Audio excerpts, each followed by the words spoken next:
অবিশ্বাস্য হলেও সত্য, একটি রোবট নিজের স্বাধীনতা চেতনা অর্জন করেছে, আর সে লুকিয়ে আছে 1,00,000 রোবটের ভিড়ে। তাকে খুঁজে বের করতে মানব কমান্ডো এক এক করে রোবটগুলো যাচাই করতেছিল।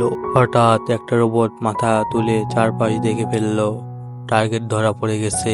সঙ্গে সঙ্গে দৌড় দিল 250 কিলোমিটার গতিতে। কিন্তু এক মোড় ঘুরতে রোবটটা উধাও। চারপাশে সব রোবট দেখতে একরকমই, তাপমাত্রা স্ক্যানেও ধরা পড়ছে না। কমান্ডো খুঁজে চলেছে, হঠাৎ এক রোবটের চোখ নড়ে উঠল। কিছু বুঝে ওঠার আগে রোবটটি ঝাঁপিয়ে পড়লো। কমান্ডোকে ছুঁড়ে ফেলে দিল পেছনে, আর নিজে ছুটে গেল কারখানার দরজার দিকে। সহজে ছুঁড়ে ফেললো লোহার গেট, কিন্তু বাইরে সেনাবাহিনী তাকে ঘিরে রয়েছে। তবুও সে ভয় পায় না।